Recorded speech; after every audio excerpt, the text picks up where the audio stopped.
दोस्तों, इस वीडियो में हम चर्चा करने वाले हैं क्लास 10th के संस्कृत सब्जेक्ट के सप्तम पाठ, जिसका नाम है नीति श्लोका है। इस पाठ में हम नीति श्लोका के 10 गो श्लोक है। सबसे पहले सभी श्लोक के अर्थ को देखेंगे। इसके अलावा जो सभी श्लोक पर सब्जेक्टिव क्वेश्चन बनते हैं, जो आज तक आया हुआ क्वेश्चन है उसको देखेंगे। उसके बाद में कुछ संभावित क्वेश्चन को भी देखेंगे। तो यदि आपको इसी प्रकार की वीडियो चाहिए तो मेरे चैनल को सब्सक्राइब कर लीजिएगा और सभी प्रकार के क्लास 10 के सभी सब्जेक्ट के तथा 9th क्लास के तथा 12th क्लास के सभी सब्जेक्ट के वीडियो प्लेलिस्ट में जाकर के देख लीजिएगा। प्लेलिस्ट में अवेलेबल है। तो देर न करते हुए हम स्टार्ट करते हैं। सप्तम पाठ का नाम है नीति श्लोका है। सबसे पहले इसके सारांश को देखेंगे। उसके बाद में जो 10 गो श्लोक है उसके हिंदी को देखेंगे और फिर देखेंगे हम जो इम्पोर्टेंट क्वेश्चन रहेगा। कह रहा है कि नीति श्लोका है विदुरनीति पधानी। ये जो नीति श्लोक है ना, विदुर के द्वारा लिखा गया है। कह कि यह पाठ सुप्रसिद्ध ग्रंथ महाभारत के उद्योग पर्व से संकलित है। तो जो महाभारत है, महाभारत से ही ये जो 10 श्लोक है वो लिया गया है। कह रहा है कि अध्याय 33-40 जो कि विदुरनीति से लिया गया है, इसके रचनाकार महर्षि वेदव्यास हैं। युद्ध समाप्ति होने पर धृतराष्ट्र मंत्री श्रेष्ठ विदुर से अपने हृदय की शांति के लिए कुछ प्रश्नों को नीति विषय के रूप में पूछते हैं।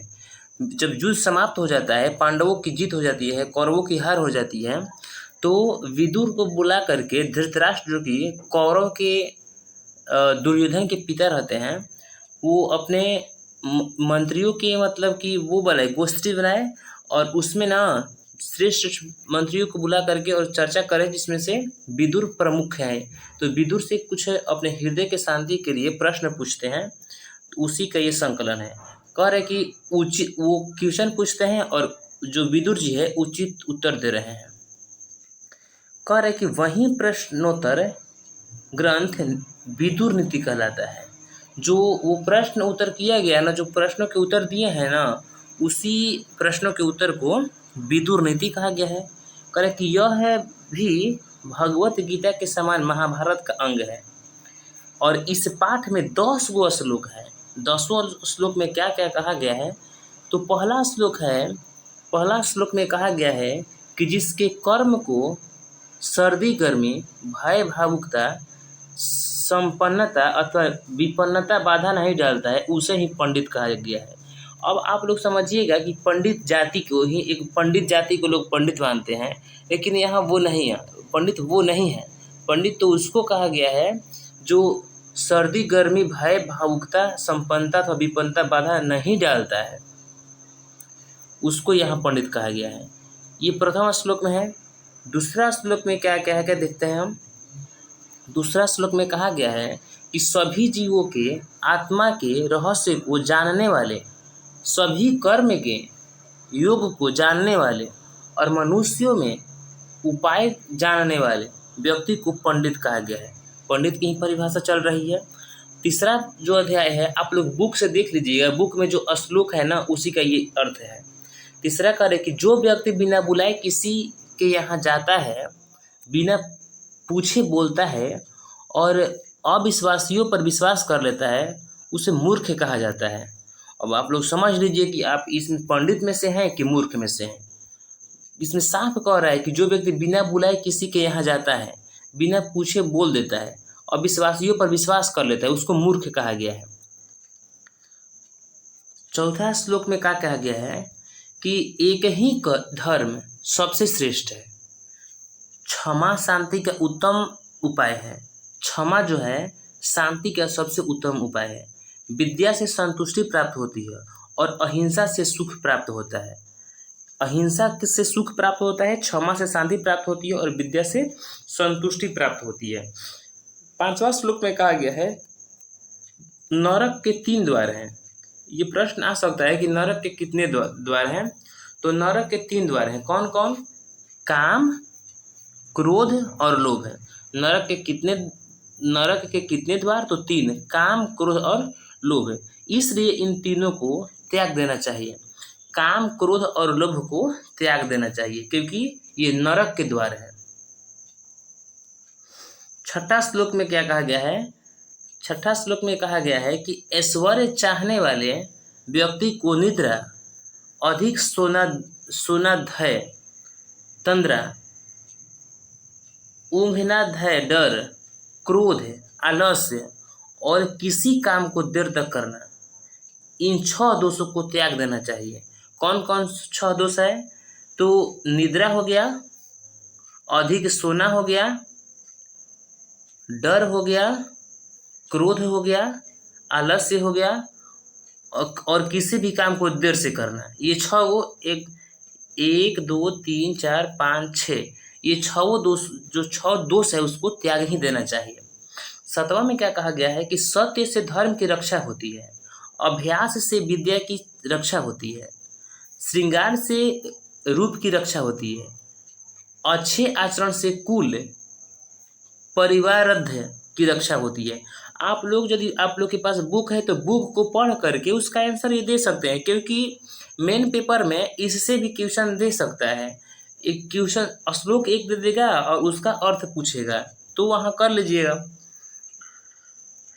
अगला है 8वां श्लोक है कि हे राजन, सदैव प्रिय बोलने वाले और सुनने वाले पुरुष आसानी से मिल जाते हैं, लेकिन अप्रिय ही सही उचित बोलने वाले कठिन है। मतलब कि आजकल चापलूसों के बारे में यहाँ कहा जा रहा है। चापलूस तो आपके मुंह पर एकदम कुछ भी कहेंगे कि हाँ आप गलती कर रहे हैं तो उसको भी आप सही सही लोग कह देंगे, लेकिन जो आप गलती कर रहे हैं उसको गलती कहने वाले पुरुषों की कमी है। और जो मान लीजिए कि आप कुछ गलत काम कर रहे हैं और उसको सही कोई कहेगा ना तो उसको वो आपका प्रिय हो जाएगा, लेकिन जब गलत कर रहे हैं आप गलत कोई कहेगा तो वो आपके दुश्मन हो जाते हैं। तो यही कहा गया है इसमें। अगला कह रहा है कि स्त्रियां घर की लक्ष्मी होती है। ये तो सही बात है, इन्हीं से परिवार की प्रतिष्ठा बढ़ती है। सही है, क्योंकि यदि एक स्त्री मतलब कि बदचरित्र हो जाएगी, चरित्रहीन हो जाएगी, तो उससे पूरे शरीर और पूरे कुल का समझ लीजिए कि जो इज्जत रहेगा धूमिल हो जाएगा। तो कह रहे कि स्त्रियां घर की लक्ष्मी होती है, इन्हीं से परिवार की प्रतिष्ठा बढ़ती है। हाँ, स्त्री ही परिवार की प्रतिष्ठा बढ़ा देती है और स्त्री की वजह से ही परिवार की प्रतिष्ठा घट भी जाती है।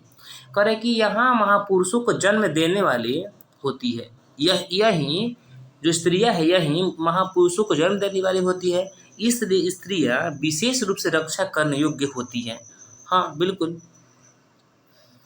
और लास्ट श्लोक है कि विनम्रता बदनामी को दूर करती है। आप बदनाम हैं, आपको कोई बदनाम कर दिया है और आप विनम्र हैं तो आपकी बदनामी दूर हो सकती है विनम्रता की वजह से। पौरुष या पराक्रम जो होता है अनर्थ को दूर करता है, क्षमा क्रोध को दूर करता है और अच्छा आचरण बुरी आदतों को दूर करता है। तो ये रहा मेरा 10 श्लोक का अर्थ। अब हम देखेंगे जो सब्जेक्टिव क्वेश्चन है उसको। तो बढ़ते हैं सब्जेक्टिव क्वेश्चन की ओर। तो नीति श्लोक का ये पहला क्वेश्चन है। देखिए 2021 में आया हुआ है। कह रहा है प्रश्न कि इस संसार में कैसे लोग सुलभ है और कैसे लोग दुर्लभ हैं। तो कह रहा है कि सदा प्रिय बोलने वाले अर्थात जो अच्छा लगे वही बोलने वाले मनुष्य सुलभ है। अप्रिय और जीवन की सही मार्ग पर ले जाने वाले वचन बोलने वाले तथा सुनने वाले मनुष्य दोनों ही प्राय दुर्लभ है। कह रहा है ना कि इसका कहने का मतलब ये है कि जो प्रिय बोलता है, आप यदि गलत कर रहे हैं तो इसके बावजूद भी यदि वो प्रिय बोलता है तो ऐसे लोग एकदम सुलभ है, हर जगह विद्यमान है। लेकिन आप गलत कर रहे हैं तो सही कहने आप गलत कर रहे हैं और गलत कहने वाले लोग आसानी से नहीं मिलते हैं। अगला क्वेश्चन है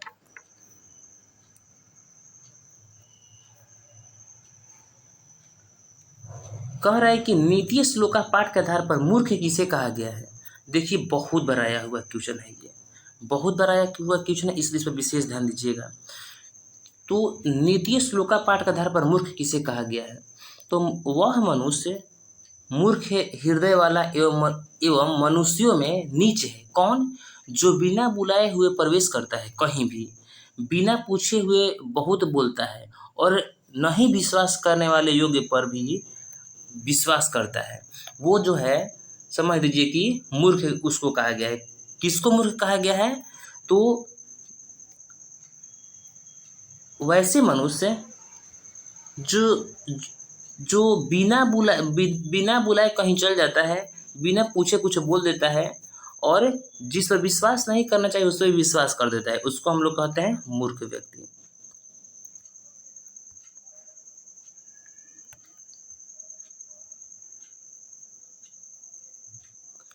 नीति श्लोका पाठ के आधार पर पंडित के लक्षण क्या है। देखिए 2018 में आया हुआ है, ये सभी क्वेश्चन इंपॉर्टेंट है क्योंकि नीति श्लोक से बहुत सारे हमेशा आता है। तो कह रहा है कि पंडित का लक्षण क्या है नीति श्लोक पाठ के आधार पर, तो कह रहे कि जिसके कर्म को सर्दी गर्मी भय आनंद उन्नति अवनति बाधा नहीं डालते हैं उसे ही पंडित कहते हैं। इतना ही नहीं, सभी जीवों के रहस्य को जानने वाला तथा सभी कर्मों के कौशल को जानने वाला पंडित कहलाता है। मनुष्यों के उपाय जानने वाला भी पंडित कहलाता है। तो ये रहा, ये इम्पोर्टेंट क्वेश्चन है, ये आ सकता है, तो इसको आप लोग देख लीजिएगा, बार बार देख करके कॉपी में नोट कर लीजिएगा। नरक के 3 द्वार कौन कौन से हैं। देखिए ये आया हुआ है, 2 बार आया हुआ है, इम्पोर्टेंट है, सभी क्वेश्चन इम्पोर्टेंट है। तो कह रहे कि नरक के 3 द्वार है काम क्रोध और लोभ। काम क्रोध और लोभ ये नरक के 3 द्वार है। कह रहे कि ये तीनों द्वार अपने आप को नष्ट कर देता है, इसलिए इन तीनों को त्याग ही देना चाहिए। इस जब हम 10 श्लोक को सभी श्लोक को जब हम पढ़ाए हैं तो उसे अच्छा से समझाएं, इसलिए 10 सभी श्लोक को देख लीजिएगा।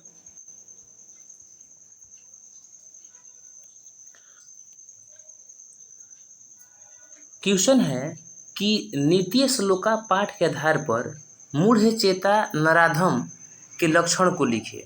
आया हुआ सभी क्वेश्चन है। तो कह रहा है कि नीति श्लोका पाठ के में महात्मा विदुर ने मूढ़ चेतन राधम के 3 लक्षण बताए हैं। कौन कौन? ऐसा व्यक्ति जो बिना बुलाए आता है, बिना पूछे ही अधिक बोलता है और वह अविश्वासी पर भी विश्वास करता है, उसी को कहा गया है यहाँ पर मूढ़ चेता नराधम। 2019 में आया हुआ क्वेश्चन, इसलिए ध्यान दीजिएगा इस पर।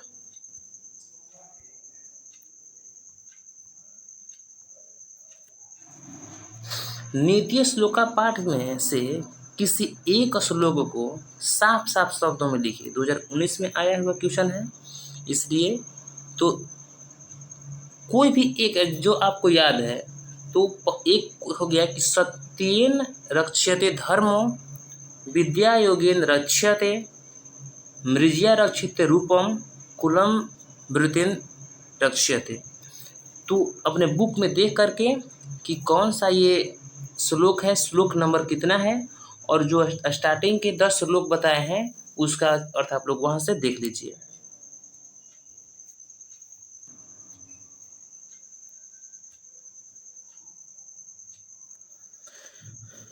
नीति श्लोका पाठ के अनुसार कौन सा 3 वस्तु त्याग करने योग्य है। 2013 में आया हुआ क्वेश्चन है। तो कह रहा है कि नरक के 3 द्वार है जिसको त्याग किया जा सकता है। कौन? काम क्रोध और लोभ। ये तीनों द्वार अपने आप को नष्ट कर देता है, इसलिए इन तीनों को त्याग ही कर देना चाहिए। ये इंपॉर्टेंट क्वेश्चन है, इसलिए विशेष ध्यान दीजिएगा।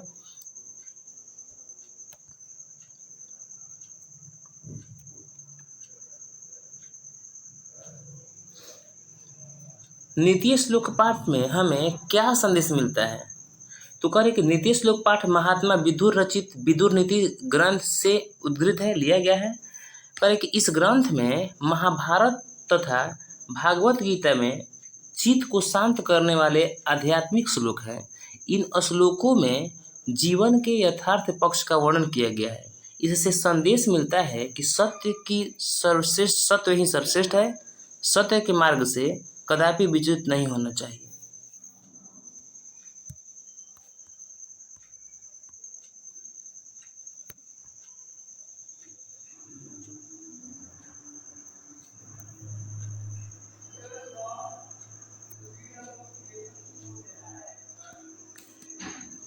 क्वेश्चन ये लंबा है। कह रहे कि नीति श्लोक पाठ के आधार पर मनुष्य के 6 दोषों का हिंदी में वर्णन करें।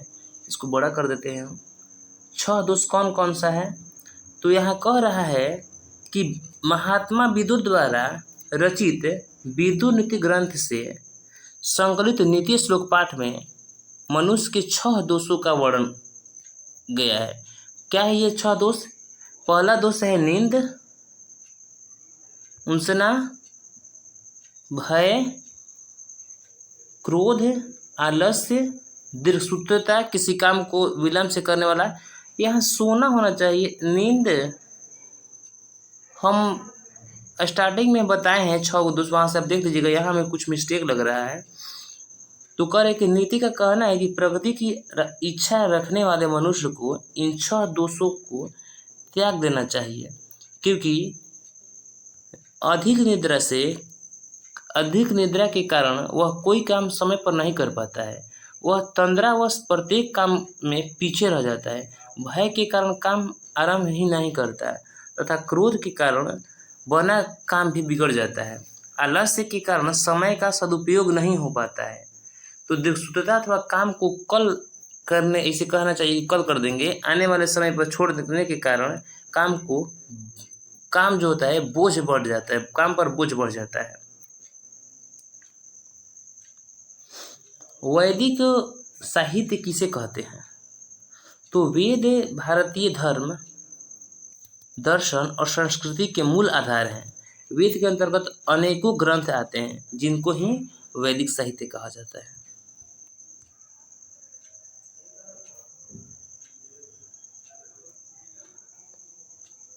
नीति श्लोक के आधार पर कैसा बोलने वाले व्यक्ति कठिनाई से मिलते हैं? तो जो मुंह पर जो चापलूसी नहीं करते हैं, बस विदुर नीति श्लोक पाठ में विदुर स्पष्ट करते हैं, कहते हैं कि उचित बोलने वाले व्यक्ति कठिनाई से मिलते हैं और उचित सुनने वाले व्यक्ति भी कठिनाई से मिलते हैं।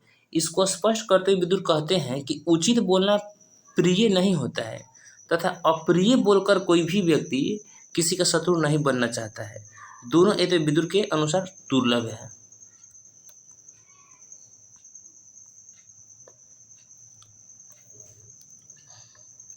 अगला कह रहा है कि नीच मनुष्य कौन है?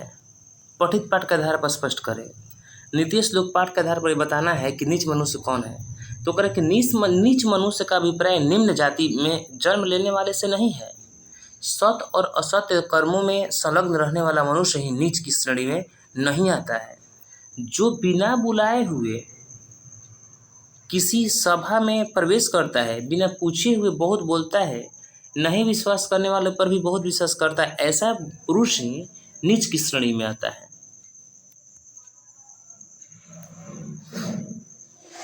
नीति श्लोक पाठ के आधार पर स्त्रियों की क्या विशेषताएं हैं? तो स्त्रियां घर की लक्ष्मी है, ये पूजनीय तथा महाभाग्यशाली है, ये पुण्यमयी और घर को प्रकाशित करने वाली कही गई है। अतः स्त्रियां विशेष रूप से रक्षा करने योग्य होती है।